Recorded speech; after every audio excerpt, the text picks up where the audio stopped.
It's always so much fun to say. I am J-Cal, your host, your friend in the know, the guy who talks about the NWA. And, well, here it is. It's another Tuesday representing the NWA here on a Power Tuesday. Guys, NWA Power is back. And I, for one, am excited about it. Now, I am starting a little bit early, and hopefully that's why you guys aren't here yet, because I hate talking to myself, but I will. But I hate doing it. So, we'll give you guys another minute or two, and then I'm going to jump into it. Either by myself or with everybody else. Man, it's a ghost town. And then this is where I get panicky and wondering if anyone could even actually hear me.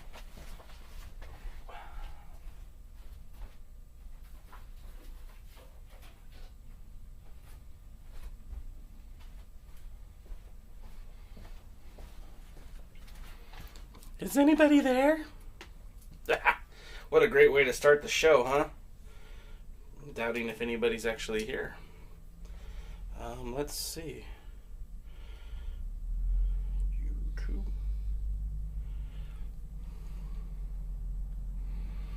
Am I even on the air? That's the question that I always have, because it shows that I'm on the air, but am I really on the air? I never actually know. Just maybe everyone's watching the other podcast. Maybe that's what's going on. No, we're live. All right, guys.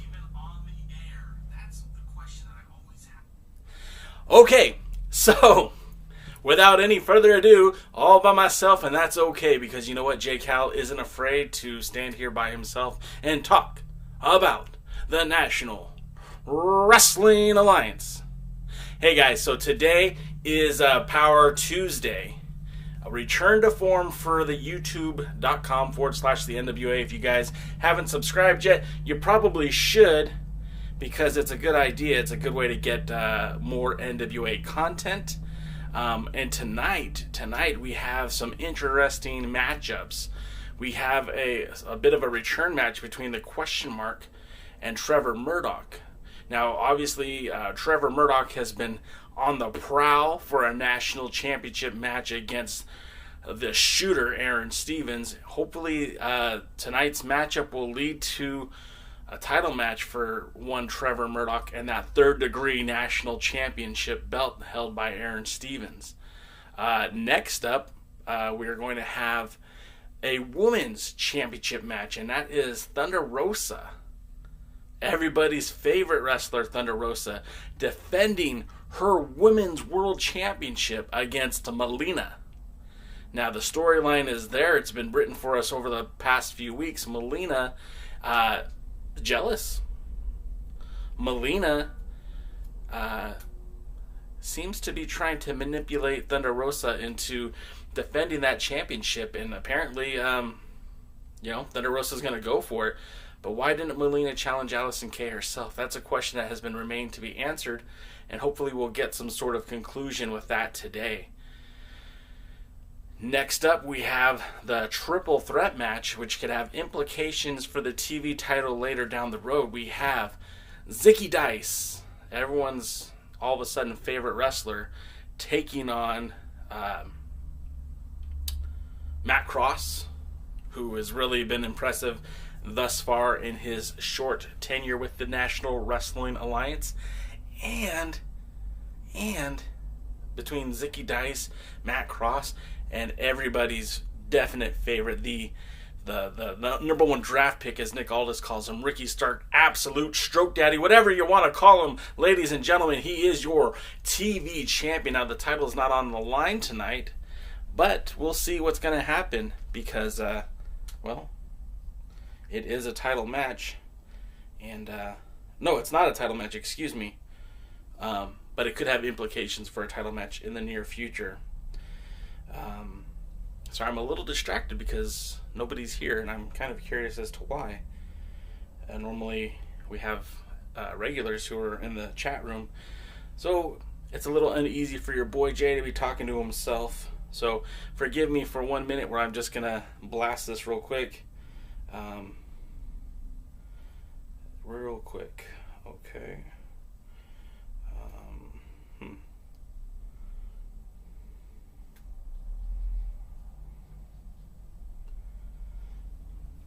In other news, yesterday, the 24th of February, marked the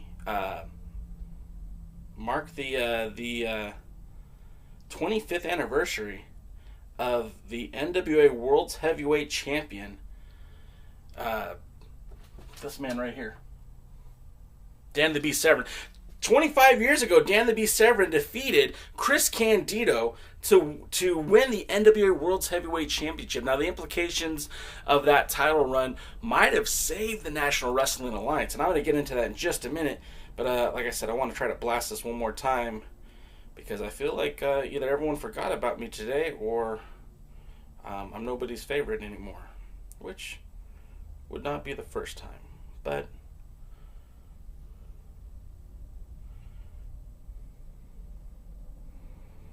see.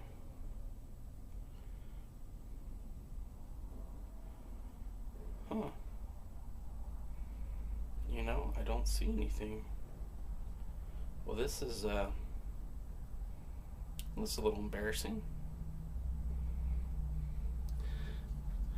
Hey, Lamb. Thank God, man. You're the only one here, brother. I don't think anyone else is tuned in this week. I'm not sure what's going on.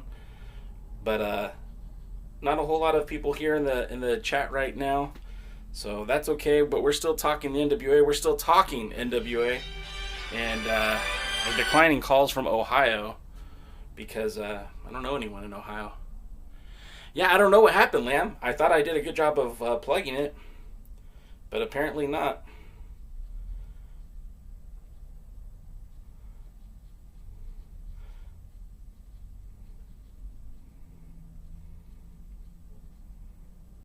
Maybe everyone's checking out the other show.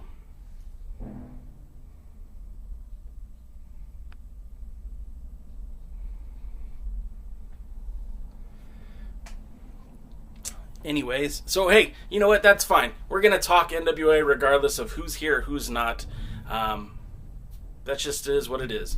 So, again, what I was talking about just a minute ago was the NWA 25th anniversary of Dan the Beast Severn winning the World's Heavyweight Championship. Now, there's a couple of things that I want to point out about Dan the Beast Severn holding those 10 pounds of gold, because he was a two-time champion, but obviously the first reign meant so much more significantly to the National Wrestling Alliance than maybe the second reign. Dan the Beast Severn was one of the few guys who actually defended that title in 4 different countries, and that would be the United States, Canada, Japan, and Malaysia. Malaysia, not known for its wealth of wrestling shows. There's actually been a total of 15 wrestling shows in Malaysia, and the World's Heavyweight Championship was defended twice in those 15 shows, and it was with Dan Severn holding the title, defending it against the Repo Man. Some people might remember him as Crusher Khrushchev back in the old TBS days, Jim Crockett Promotions, the Russians. And then also against Jim the Anvil Neidhart. Now, Jim the Anvil Neidhart actually was quite the foil for Dan Severn, and they actually had many matches for Dennis Corluzzo's NWA, I think it was called America's Wrestling or something like that. So that was actually pretty cool and pretty exciting. That Severn was the only champion to ever defend in Malaysia. No one's ever done that. You know, we talk about Nick Aldis being the first champion to defend in China, but how about being the first champion to defend in Malaysia? That's pretty cool. The other thing Dan the Beast Severn did was he legitimized the NWA. And at a time where, you know, WCW was claiming lineage to the National Wrestling Alliance and the World's Heavyweight Championship, WWE brought in the NWA as an invasion angle with Jim Cornette, the Rock and Roll Express, Jeff Jarrett, and a couple other guys that you may or may not remember. they brought these guys in to kind of not only disparage the claim that WCW was making with their World's Heavyweight Championship, but also to kind of showcase some of these talents. Now, Dan Severn was a much talked about figure in the world of mixed martial arts. He was carrying the 10 pounds of gold with him to the octagon. A lot of times he was seconded by Howard Brody or Dennis Corluzzo in these mixed martial art events. He was also wrestling in Japan, in random promotions, the IWA, the King of Deathmatch promotions in Japan. He was defending the title out in Japan in a baseball stadium. We also had Dan the Beast Severn, again, working with New Japan Pro Wrestling. One show in particular was out here in Los Angeles, California, and that was the Antonio Inoki World Peace Festival. That was a card that featured talents from around the world. We're talking New Japan Pro Wrestling, we're talking AAA in Mexico, CMLL in Mexico, Dan Severn representing the National Wrestling Alliance, and we also had talents from WCW. In fact, there was a world title match between Sting and the Big Show, the Giant. Yeah, he did hold the title for over 4 years. It's a good point, Devin. So in that time, Severn did a lot to help expand the NWA by appearing in Japan. Even though these were smaller promotions, it was a big feel because it was there was a desire to see the NWA Worlds Heavyweight Championship. Now, sure, he had his title defenses in New Jersey and Maryland and Tennessee, and he won the title in Kentucky and wrestled in Florida and Charlotte. But having that title travel around the globe is what really makes it meaningful. And the more eyeballs that see that belt is what really creates the legitimacy of the brand. And at a time when the NWA, just a few months prior, the title was being thrown to the ground in a very sacrilegious way by Shane Douglas, Chris Candido picked it up but never really had a chance to run with the ball. Severn had that opportunity and in some ways maybe saved the NWA, because if Dan the Beast Severn doesn't win that title and that title stays on Chris Candido, I don't know that the WWF has a desire to feature an NWA invasion that doesn't include Dan Severn. I don't know that more members are going to join the National Wrestling Alliance under the guise of Chris Candido's World Heavyweight Championship. Now, I love Chris Candido. The Suicide Blonde, I think, was a great talent, very underrated wrestler, but he can't carry a stick to Dan Severn. Excuse me. Gonna sneeze? No? Okay, no sneeze. With that being said, Severn, as champion again, defended the title across the country, across the globe, made appearances in Los Angeles with the title, made appearances in California with the title. Maybe not always defending it, but certainly was always there representing the National Wrestling Alliance. I think one of the biggest deals, too, was when he did come to the Octagon with that title. Now, remember, I was a fan of the NWA when I was a little boy. I remember watching Ric Flair and Dusty Rhodes and Sting and the Four Horsemen and all that. And I remember watching that 10 pounds of gold kind of disappearing from my television, only to be replaced with the big dome globe belt. Excuse me, not dome globe, the big gold belt. And that was the kind of what everyone thought the NWA was. And so that title was very meaningful. But that 10 pounds of gold just disappeared. I hadn't seen it. And I was one of those fans that thought, well, the WCW, the NWA became WCW because that's all we knew. No one was really explaining it otherwise. And unless you lived in Portland, Ron, and unless you lived in Dallas, or unless you lived in New Zealand, how would you know that there was another NWA that wasn't Jim Crockett Promotions? So when Dan Severn brings that belt to the Octagon, everyone says, whoa, hey, wait a minute. That's the NWA World's title. That was a title that was worn by Sting. Excuse me, not Sting. That was a title that was worn by Ric Flair, Dusty Rhodes, Harley Race, Tommy Wildfire Rich. You know, that was the belt that was worn by Harley Race. You know, that significance of seeing Dan the Beast Severn, a shooter, if you will, carrying that 10 pounds of gold into the Octagon. For me, it reinvigorated my passion for the NWA, for the pro wrestling, old school style NWA. And that title certainly became a lot more significant when Dan Severn was holding it. Obviously, that led to the title being brought into the WWF. Although he never defended it in the WWF, he certainly carried that belt to ring with Jim Cornette or before that, Howard Brody and Dennis Corluzzo. So, again, that was very significant.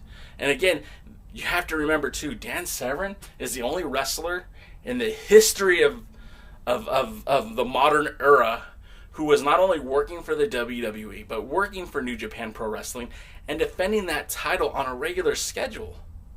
So he was contracted to the WWF, he was working New Japan Pro Wrestling, and he was defending the title all over the United States while still competing in mixed martial art fights. That's UFC and other lesser-known MMA companies. So you have to take your hat off to Dan Severn for kind of keeping the NWA alive, keeping the NWA afloat.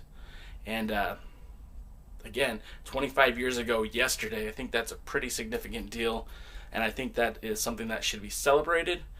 And as much as I love Dan Severn, I wouldn't want to see him wrestle today.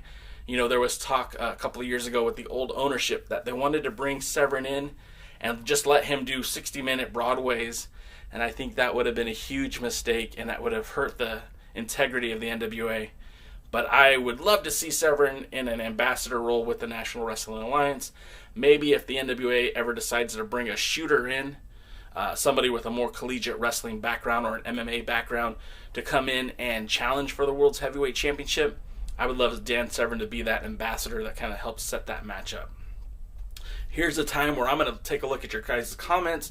And again, I do appreciate you guys tuning in. It was a little light there in the beginning, but I see some regular faces, or at least screen names, so I appreciate that. We've got Ron saying, I was watching you on the YouTube app on my TV. Sorry, they don't show these numbers watching you live, so I signed on to say I'm here. You're not alone. Thanks, Ron. I appreciate that. It was kind of sketchy there for a minute. Jason Newsom says, sup, Jay Cal? What's up, Jay Newsom? Jay New? Can we call you that? Let's call you that.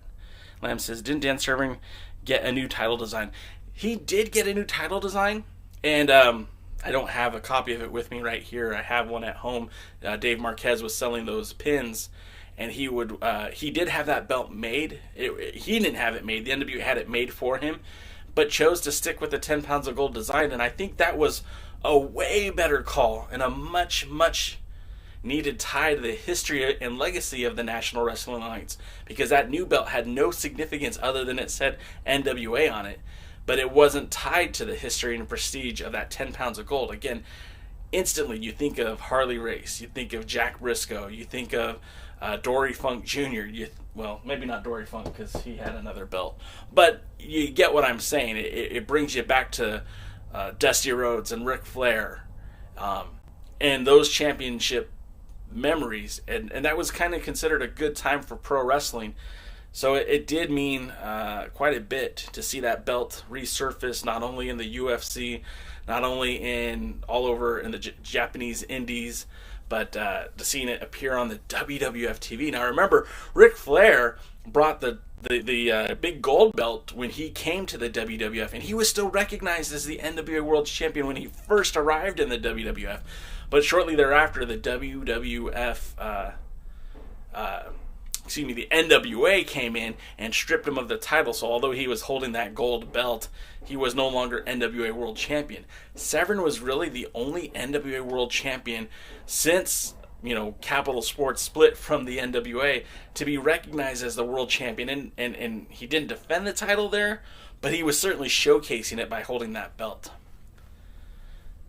They switched back when he lost the title in Japan. Did they? So, help me out, DKM. So when did they switch the design of the title? Because he had the Dome Globe in WWF, and he also held that belt in the UFC. And as far as I know, he never had that other design. I didn't think it was ever utilized. Lamb, excuse me guys, I'm also reading the comments that you guys are leaving here. Lamb, when Dave Marquez was talking about the 10 pounds of gold being stolen, the belt that they designed, that was a belt that they designed for, basically for the Sheik. It was supposed to be the belt that they were going to use after Sheik. It was a new title. It was more stylized because at the time, Championship Wrestling from Hollywood was kind of like the premier flagship of the NWA, and they were filming in high definition. So they had a belt with more jewels to make it pop. The grommets were a little bit more cleaned up. The belt itself looked a little better, and that's the belt that the Sheik kept. It even had a nameplate for Sheik, and it was also going to be, Pierce eventually was going to regain that title. The whole storyline behind it kind of fell apart when Sheik chose to go a different direction from the NWA and basically was stripped of the title. But that was the title that disappeared. The first time I ever saw Severn was when he choked out Ken Shamrock within seconds in that early UFC match, when Shamrock shot at the ankle and Dan caught him and Hangman noosed him. Yeah, Ron, same here, man. And so, I looked at Dan Severn as this. When UFC first broke out, I was wrestling in high school. So when you see a wrestler getting into that ring with a bunch of shoot fighters, you got the Gracie Brazilian Jiu-Jitsu, you've got just the tough guys like Tank Abbott, and then you got a guy like Dan Severn walking into that octagon being a badass, Nothing flashy about him. He came out there and he grappled and wrestled and beat these guys.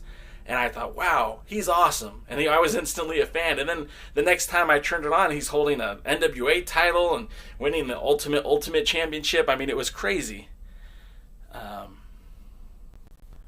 Kikuchi corrects me and says that Harley Race defended the NWA Championship in the WWF after the split. Fair enough, Kikuchi. You win this time. That's right. I do remember Harley Race, and I think, was it Dusty Rhodes wrestling in Madison Square Garden in the WWF? Someone could fact check me on that. But yeah, you know what? You're right, Kikuchi. I guess I misspoke there. Got a little overexcited. Speakatron official says, hi everyone, I'm here. I'm late to the pre-party, but better late than never.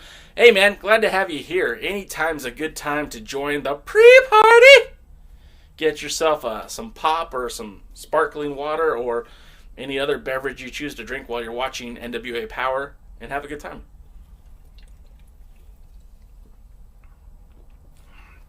Lamb says, okay, yeah, the Sheik run was difficult to follow back then. Remember, he refused to defend the title somewhere, and it ended like that. Yeah, I mean, basically with the Sheik, I don't know how much I'm allowed to say, but I guess since I'm not contractually obligated to anybody, I'll just go ahead and speak my truth. The Sheik was promised that title in return for joining the NWA.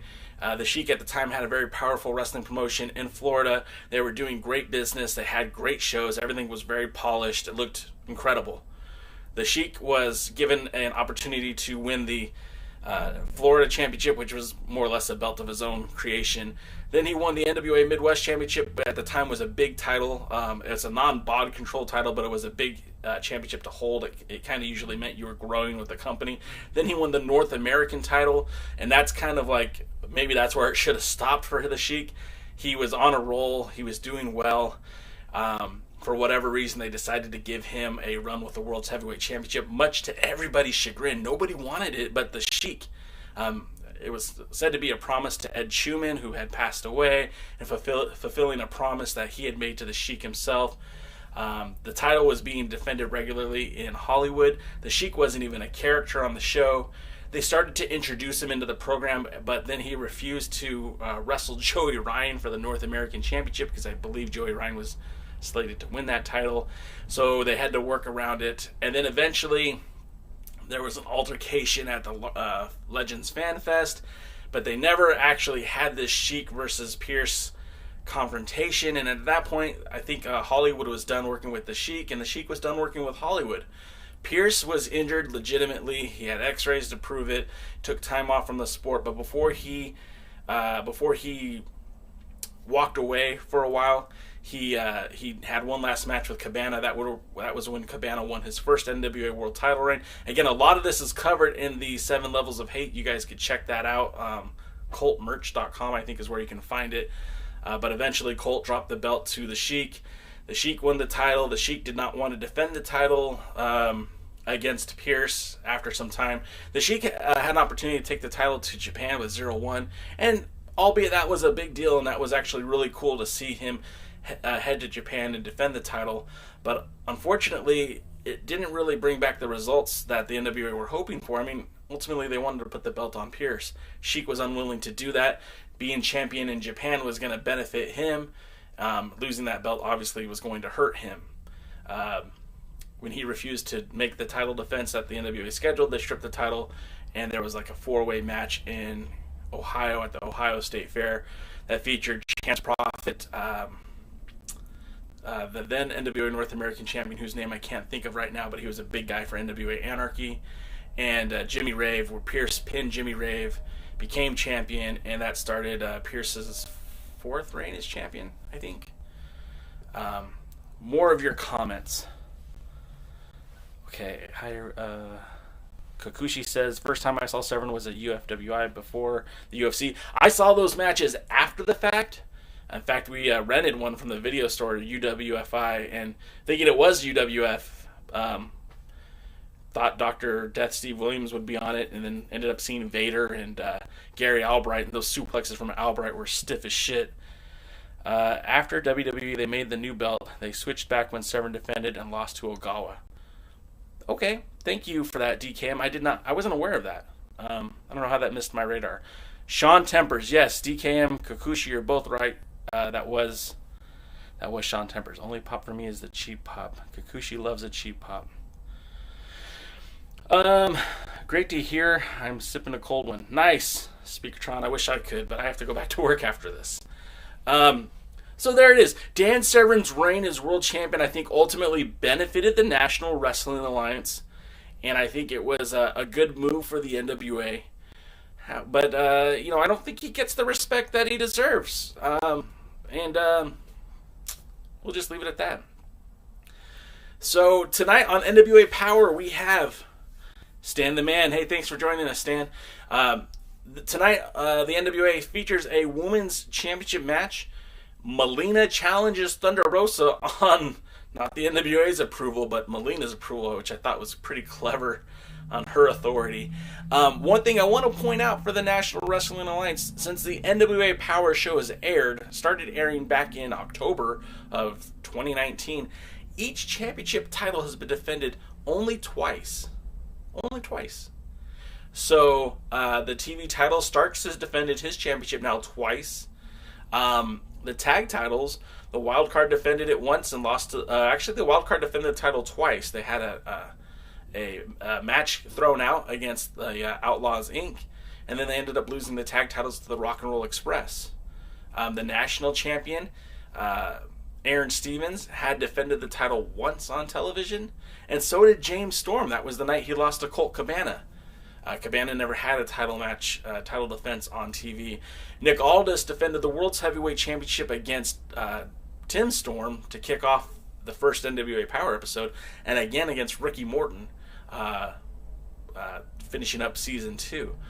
So only 2 title defenses for each wrestler. Now, I almost called her Sienna. Allison Kay never defended the title on NWA Power as champion, but Thunder Rosa had defended it once before against Allison Kay, and now she's set to defend it again against Melina. So that makes 2. Each title has been defended twice on the show. I thought that was interesting, something to point out. Let's see, more of your comments. Dose of Reality 420, Marion Eddy. Is the modern day NWA going to have an affiliate program? No, they're not. There's no need to.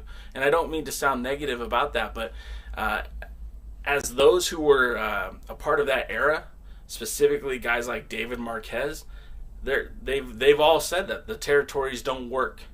And not in today's NWA, not in today's world of wrestling. People are too hung up on their own thing. There's a lot of ego involved. There's a lot of, what about me? What about Jason? Raven. Wrestling promoters. The fact of the matter is, there's no benefit to being an affiliate of the NWA. Now, there's a lot of promotions who are associated with the NWA, and we're talking about Ring of Honor, we're talking about Tried and True Pro Wrestling, Championship Wrestling from Hollywood, Championship Wrestling from Arizona, and there is a benefit from that because you can have these NWA stars on your television program or live events. But at the end of the day, it doesn't make sense for a wrestling promotion out in New Jersey to identify with the NWA if the NWA isn't sending its top stars to the promotion, if there isn't some sort of added value. And right now, the value that the NWA has is best served promoting its own brand, not promoting other brands. So no, I don't think there will ever be an affiliate program. I think that's dead. I know that there's still the AIWF, the Allied Independent Wrestling Federation, and I know there is the World Wrestling Grand Prix. But outside of those two organizations, I can't point to a governing, sanctioning wrestling body like the NWA used to be. Feeder promotions. Dose of reality, that's a great point. Feeder promotions, but with Championship Wrestling from Hollywood eager to send talent to Atlanta, they have a feeder promotion. Tried and True Pro Wrestling. I mean, look, Camille's straight out of Tried and True Pro Wrestling. Crimson, that's his baby, is Tried and True Pro Wrestling. Some of the guys from Hollywood let me rephrase that. One guy, Royce Isaacs, came directly out of Championship Wrestling from Hollywood. I know that there's been talks of other guys in Hollywood trying to get recognized by the NWA to get that opportunity to compete. But, I mean, you've also got Bill Behrens, who is the promoter, one of the producers for the show, and his promotion's right there in Cornelia, just Anarchy, no longer NWA Anarchy. And a lot of his talents, a lot of his guys are coming up to work those shows. And it's a lot cheaper to bring someone in who lives in Atlanta to an Atlanta-based show than it is to fly someone from Hollywood or from any other part of the country to do that. So I do think you'll see more guys come to the NWA from these associated promotions. We've already seen Marty Scurll from Ring of Honor, and I think he's bringing Brody King with him. We saw Flip Gordon. Probably we'll see PCO, I would imagine, at some point, depending on how much longer this feud goes. But ultimately, the feeder promotion, the affiliate program, that's just not a thing anymore. The times have changed, and I don't think that that's just something that makes sense for a lot of these promotions, especially the NWA. Now tonight, I did a lot of this talking, but you guys weren't here before, so we'll talk about it again. Tonight we get the question mark challenging Trevor Murdoch in the honor of the shooter, Aaron Stevens. Now, obviously Trevor Murdoch and the question mark are no strangers to each other. They faced off at the Hard Times pay-per-view where they crowned the new TV champion, and it was Trevor Murdoch who was advancing in that tournament to the next round. But they also faced off earlier in the first season of NWA Power, and question mark actually holds a victory over Trevor Murdoch. So we'll see what tonight brings, but imagine if Trevor Murdoch does defeat the question mark, that's going to set him up for a national title match against Aaron Stevens, the third-degree national champion and third-degree Mongrovian karate master. You're going to see a lot when Marty becomes champion. Stan says that Marty Scurll is going to become champion, and we're going to see more Ring of Honor talent to the NWA. Is that a bad thing? And that's a genuine question. Is that a bad thing for you guys if more Ring of Honor talent appears in the NWA? Because personally, I don't think so. I mean, there's a lot of guys in Ring of Honor who I would love to see in the NWA. Now, Jeff Cobb was one of those guys, but now his ticket's been punched elsewhere, so I don't think we'll see him. But what about guys like John Gresham? What about guys like, Roosh, Jay Lethal? Jay Lethal would be great in the NWA. I would love to see Jay Lethal versus Nick Aldis. Anybody else feel that way? I think that would be pretty cool. And I think that if there was some sort of talent arrangement, maybe seeing James Storm and Eli Drake defended the NWA World Tag Team titles on a Ring of Honor pay-per-view or Ring of Honor live event, or having those guys work the TV shows with the NWA, I mean, I think that would be a good thing. Tell me what you think. Let's see. Not a bad idea, Stan says. Cool. I'm glad we're on the same page. Dose of Reality says, Tried and True was on YouTube and disappeared, and now all I can find when I search TNT is the UK promotion. I don't know how that works. I don't know what their deal is. I know that they've done a few pay-per-views on Fight TV. I don't know what their distribution is. I'll be honest, I'm not super familiar with Tried and True. I just know that Camille is their women's champion, and I know that Jack Stang, this gentleman right over here, was currently their tried and true champion, and Crimson, that's his promotion. So I don't know if they're on YouTube. I don't know what's going on with that, I'll be honest, but I know that they do work closely with the NWA. More of your comments. We can get Bateman versus Royce Isaacs again. I like your thinking, Lim. I like your thinking. Royce Isaacs and Bateman had a great feud in Championship Wrestling from Hollywood. It got bloody, it got violent, and I would love to see that spill into the NWA. I'm not sure it's going to, and I'm not going to hold my breath, but that would be a lot of fun. Dose of Reality says, I would like to see the Crockett Cup featuring AEW guys like Cody and the Young Bucks, plus New Japan and Ring of Honor teams. I'll say this, man, you can never say never when it comes to the NWA. The only promotion that we know for a fact that the NWA has no desire to work with, and that's Impact. And I don't know specifically why, but some could assume that it has a lot to do with a lawsuit from Billy Corgan when he tried to purchase Impact, when he was working for Impact. Some people think it has something to do with the Willie Mack contract signing and all of that, kind of how the Impact Wrestling kind of finagled their way into getting Willie Mack exclusive when he was working with the NWA, and maybe had something to do with AAA Wrestling and Lucha Underground. I'm not really sure. I'm just speculating. No one's said anything for a fact to me, but I just know that they will not do business with Impact Wrestling. I know for a fact, too, because I had Mr. David Lagana on the podcast, and he said he would love to work with AEW. He would love to see a Cody versus Nick 3, and so would I. I don't know when that can happen, though, but it would be great. I think it'd be good for wrestling. Let's see. I wonder if the NWA belt has ever been defended in Monrovia. Ron, it has not been defended in Monrovia. I've searched the archive. I looked through the NWA Chronicles. It just hasn't happened yet. But it also hasn't been defended in Parts Unknown either. So, I mean, maybe on Nick Aldis's next crusade, he can step foot in Monrovia and Parts Unknown. Jason Newsom said, I went to the Tried and True matches Saturday night. Camille and Latimer were awesome. I've become a huge fan of Latimer. And if you guys listen to the Alliance Guys podcast that I do with DKM and a former NWA World Junior Heavyweight Champion, the modern day hero Kevin Douglas, we are all big on Thomas Latimer. His promos have gotten better. His in-ring work is just brutal. I enjoy the heck out of that guy, and I think I wouldn't mind seeing him have an opportunity for that TV title or the national title. Latimer's something different. He's special. I don't know what's going to be in his future either. Maybe they're going to, him and Isaacs will try to regain those tag titles, but Latimer's a guy that you should watch out for. Latimer beat Crazy Steve Saturday night to win the Tried and True title. Okay, so Latimer's a champion, not this guy over here. I thought Jack Zane was a champion, but apparently that is not the case. Ron said LOL. I think that's in reply to my Mongrovian statement. Let me get a drink here real quick.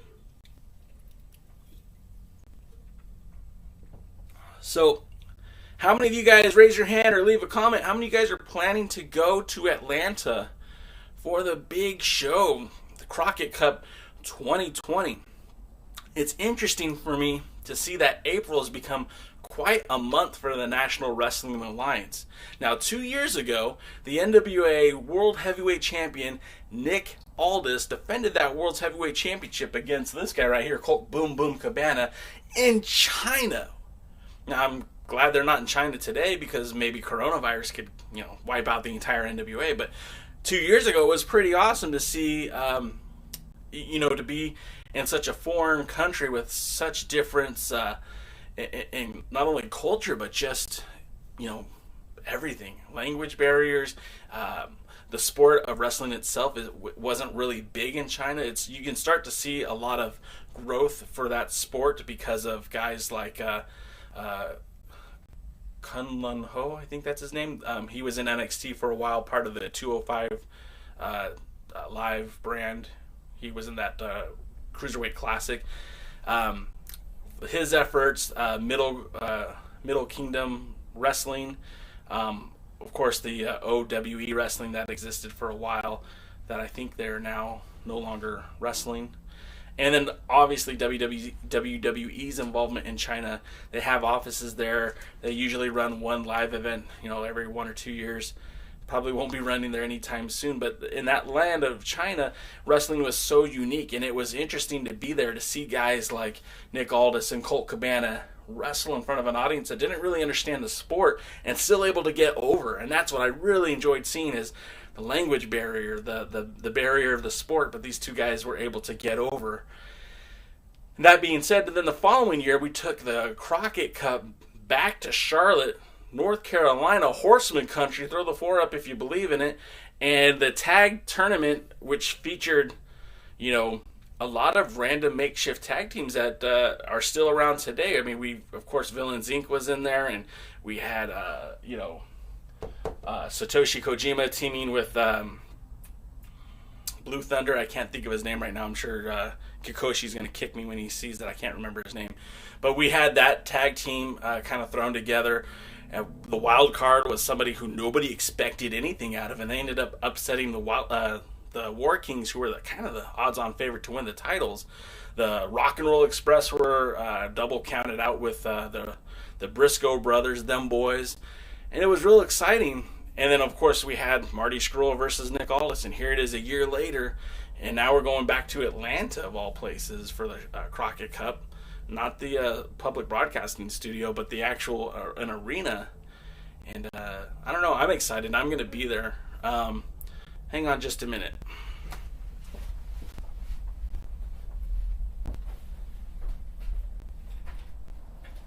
Yes, sir.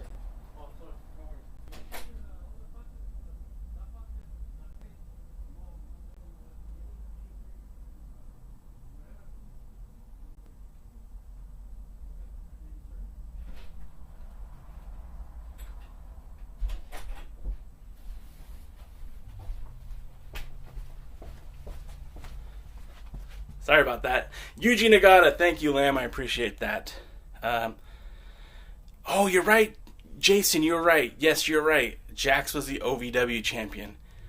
See, I should follow this things a little bit better.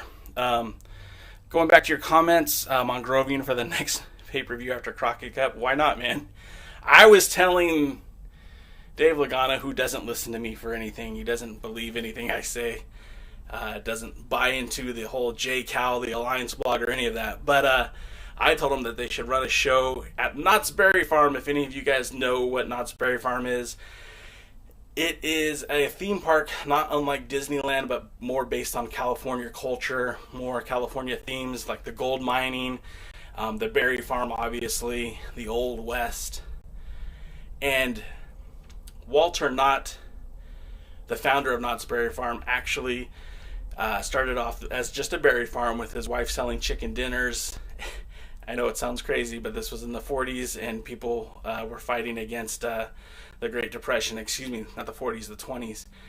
And in 1949, or excuse me, I want to say like 51 or 52, a known boxer and boxing promoter / wrestling promoter, Jim Jeffries, passed away. He was known for his Red Barn in Burbank, California. Walter Knott was bankrolling deep, and he bought the barn, not the property, the barn, had it dismantled carefully, put back together in his Knott's Berry Farm as an attraction. Now, it's used mostly these days as a place for schools to have dances at, or if your business is having a retreat to the theme park, and they do team building exercises. But it's still a building that Luther has defended that NWA World Championship. And I know this is crazy, but why not have it one NWA World title match in that building to kind of link it back to that Luthez history? Now, maybe I'm the only one that cares about stuff like this, but I think it would be incredible. And I'm all about the history of the National Wrestling Alliance. Jason Newsom said he's going to try to go. Hey, if you're there, man, hit me up. You know who I am on Facebook. Send me a message. It's a shame that Impact issued, because of all the top companies were to bow to the NWA, the other three-letter company would finally be dealt a proper stiff blow. I don't know, man. I just see WWE as this giant monolith that nobody can step to. AEW is struggling against what is essentially the WWE's third brand, and I don't see that changing. I don't see a need for it to change. Now, maybe when this whole pay-per-view deal thing comes out and people start becoming disenfranchised, but even then, if you're not disenfranchised with the product today, I don't know if you ever will be. Not this year. It airs on Monday morning. Lamb. Oh, yeah. Okay, so you know what, Lamb? We got to get you out to Atlanta. You tell me when you're coming, man, and I'll be there. I'll meet you at the airport. I'll drive you around. Jason Newsom, there's a lot of wrestling out there. After all, I didn't get to talk to Jax briefly.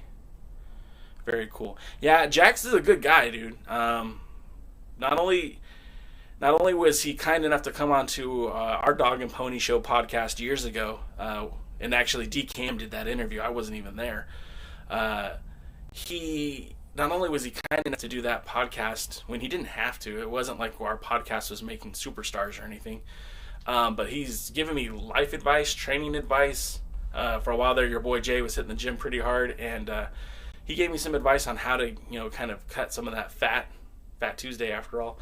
And then when I met him in person for the very first time, he was all smiles and signed my belt with the biggest smile on his face. I mean, he was so cool. I wish every wrestler was like that. He's just excited to be a part of the show. Ron, no way. That would be magical if the NWA defended in that barn. Right? I mean, come on. It's a place where Lou Thesz defended the title. How many buildings are still around where Lou Thesz defended that title? Not many. I guarantee it. And the history that building has. And on top of all of that, Dave Marquez was trying to get that venue when they first launched their show on KDOC Championship Wrestling from Hollywood. That's where he was trying to go and do a regular show from the theme park, not unlike what TNA had at the Impact Studios in Orlando, Florida. How baller would that be to have the same building that Lou Thesz freaking defended the World's Heavyweight Championship, having Adam Pearce there, Colt Cabana there? Oh, it would have been incredible. Lamb says, one day, brother, I'm telling you, man, when it happens, you just let me know. I will be there. It's amazing how many people still have not heard of the NWA. Dose of reality. Yeah, man, it's a niche. Pro wrestling is niche, right? Like, when you start talking about sports, you got your football, your baseball, basketball, hockey. I'm a big baseball fan. I don't even watch the NFL. I really don't watch the NBA. I watch minor league hockey. But I love baseball. That's my thing. Baseball and wrestling. But you start talking about wrestling, right? So now you're in a niche of combat sports, and it's not even MMA, which is super hot right now, or boxing, which is still very historically a popular genre of entertainment, but you're talking about sports entertainment. So it's not the same because it's not a true competition, but it's very fun to watch. So now you're taking it down another notch, and it's pro wrestling. Well, everyone knows about the WWE. Even if you don't watch wrestling, you've heard of the WWE. A lot of people don't know what AEW is, even though they're on, Turner Broadcasting. They don't know who AEW is. A lot of people don't know who Impact is. A lot of people don't know who New Japan is. And certainly the NWA is on the low end of that totem pole. Now, this show continues to do well. They keep running these larger venues for their pay-per-views. I mean, things could change, but as of right now, they're still kind of small potatoes. They have 70 years of history, but the modern-day wrestling fan really don't care or know about the NWA. 10 minutes for NWA Power. Yeah! You guys excited? You think Thunder Rosa is going to retain the titles? If you read the spoilers, don't ruin it for anybody else. I don't know. I don't think she's going to lose because it's freaking Thunder Rosa. She's awesome. DKM says, changed a lot over the years. I think you're talking about the NWA, and it sure has. I mean, there was a point in time, guys, where DKM, our friend Jaden, and I interviewed somebody every other Saturday for an entire, year-and-a-half run. And we talked to Bruce Tharp. We talked to Chance Prophet. We talked to Damian Wayne. We talked to some of the who's who of the NWA. Craig Classic, Lance Hoyt, Matt Bourne, Charlie Haas. Charlie Haas blocked me on social media because he tried to play off the NWA as being a dead animal after he had just wrestled for the World's Heavyweight title. So, but you know what, guys? That's going to do it for us because I see that there's only a few more minutes before NWA POWERRR. So once again, I want to thank you guys so much for checking out the program. If you're following us on YouTube, awesome. Hit that subscribe, hit that like button. And if you think it's really cool, please share the show with all your friends or people you follow on social media. We could really use all the help we can get. Because, there's other shows out there that might have a larger audience, but I think this is more genuine and less artificial. Also, you could check us out on TikTok. I know that's for like kids and millennials, but I'm trying to put out some good product, some good content on TikTok, so you could check that out. You could check us out on Spotify or the Alliance Guys podcast. You could check us out on Instagram, where I put photos and videos when I can. I'm on Twitter constantly, first to third, or at the TheAllianceBlog. We're also on Tumblr if you guys use that. And we're just trying to push out as much content as we can to as many different avenues. Right now, I'm also streaming this show on Twitch as well. So I hope you guys enjoy these shows. We do it for you. The Alliance Blog is for the NWA fans. And that's going to do it for this week. I am Jay Cal. You guys have been great, and I'll see you at the matches. Now let's see if I can turn this off on the right time now. All right, here we go. Turn it off. Off.